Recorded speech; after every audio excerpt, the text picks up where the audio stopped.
I am not leaving because I hate you. I am leaving because I am tired of being hungry. Please, just one more month. I swear things will change.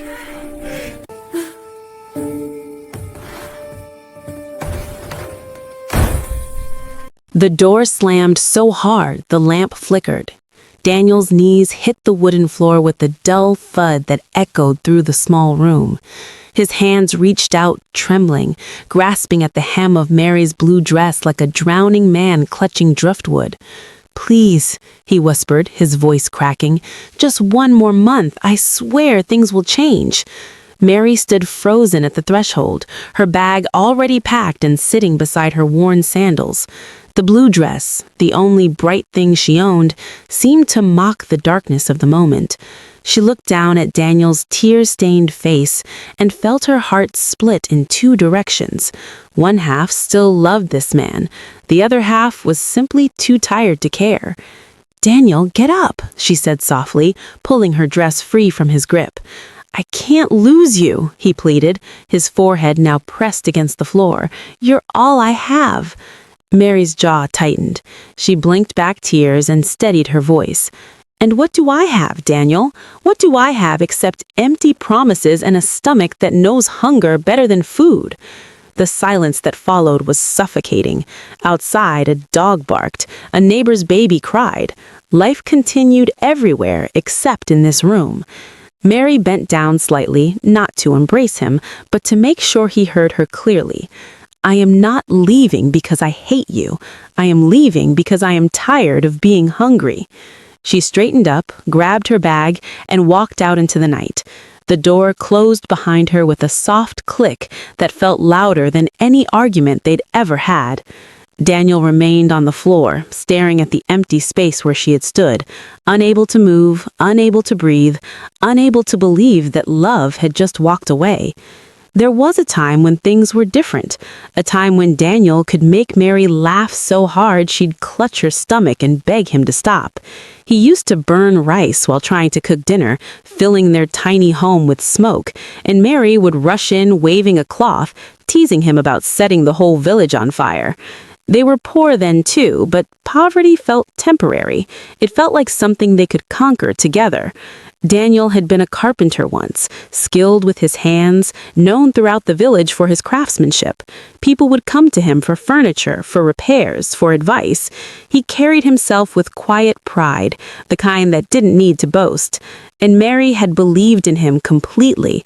She told her friends that her husband was going to build them a real house one day, with windows that closed properly and a roof that didn't leak when it rained.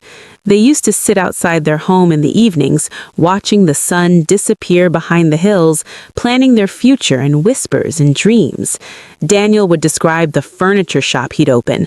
Mary would talk about the garden she'd plant. They believed that hard work and love were enough. They believed effort could bend fate. But life had other plans. The work began to dry up slowly, like a well in drought. First, fewer customers, then cheaper competitors from the city, then an injury to Daniel's hand that took months to heal. He borrowed money to keep going, first from friends, then from neighbors, then from men whose smiles didn't reach their eyes and whose interest rates swallowed hope whole. Pride was the first thing to vanish. Daniel stopped walking with his head high. He stopped meeting people's eyes in the market. When old friends asked how business was, he'd mumble something vague and hurry away. Shame became his constant companion, heavy and suffocating, wrapping around him like wet cloth. Mary watched it happen. She watched the man she married become a ghost of himself. At first, she encouraged him. She told him it was temporary. She sold her jewelry, the little she had, to help pay debts. She cooked smaller portions and told him she wasn't hungry so he could eat more. She smiled when people asked questions and defended him when others whispered. But kindness has limits when the body is starving. Slowly, her encouragement turned to silence. She stopped asking about his plans because the answers were always the same empty promises. She stopped helping around the house with enthusiasm, moving through chores like a machine, her face blank, her mind elsewhere. Hunger became so normal that they stopped talking about it. They just lived with it, like you live with a scar. One evening, after another meal of watered-down soup and stale bread, Mary sat on the edge of their bed and stared at the cracked wall. Daniel sat across from her, his head in his hands.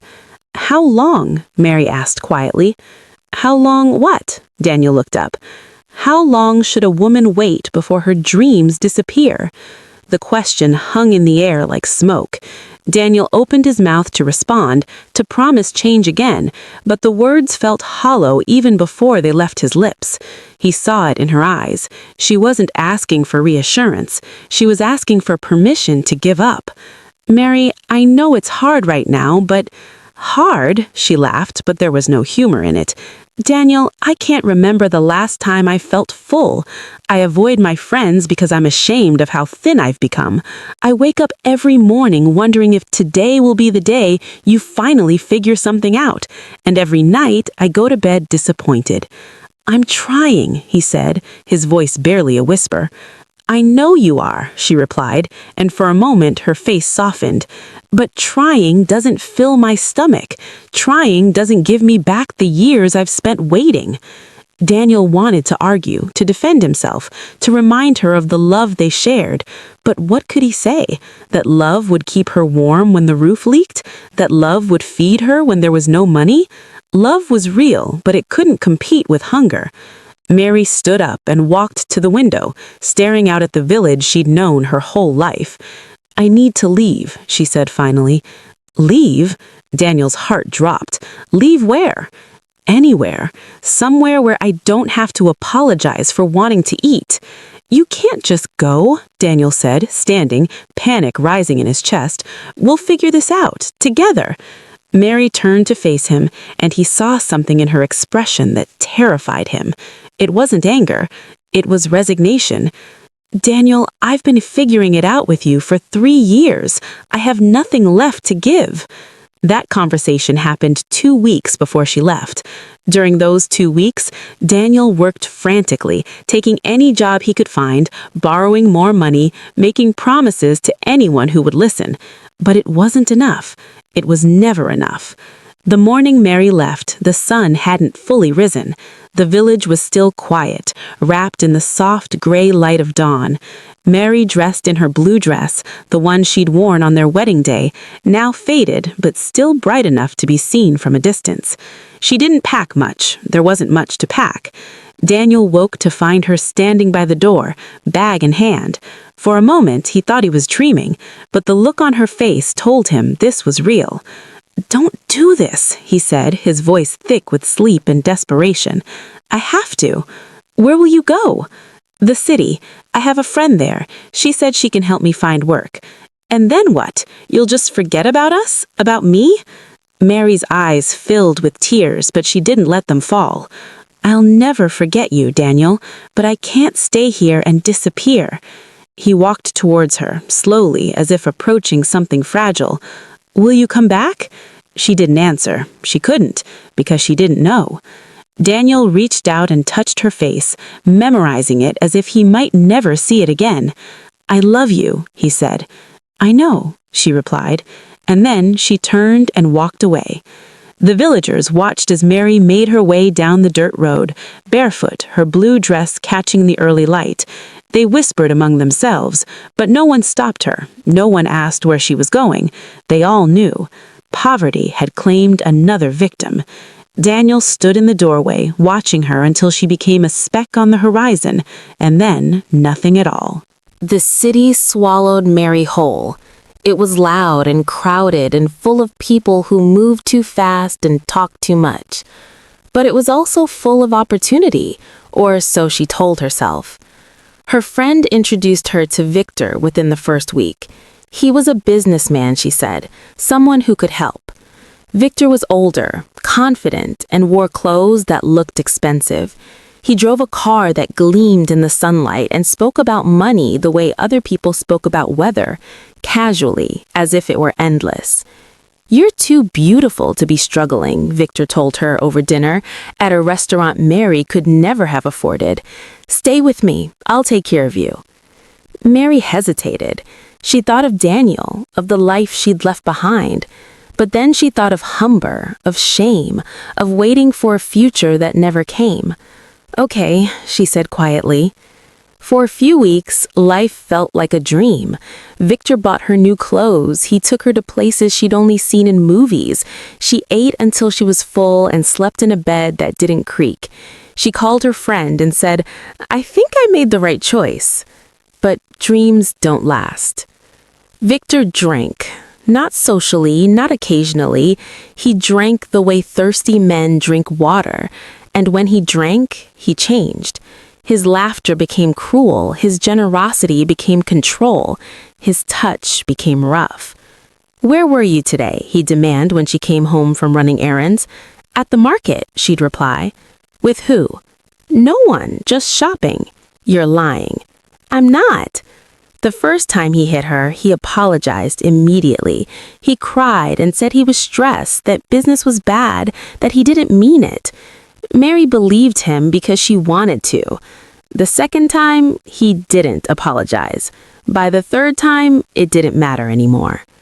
Money, Mary learned, didn't guarantee safety. Comfort didn't mean peace. She had traded one kind of suffering for another, and this one came with bruises that makeup couldn't hide. One night, after Victor had passed out drunk, Mary sat on the bathroom floor and cried quietly so he wouldn't wake.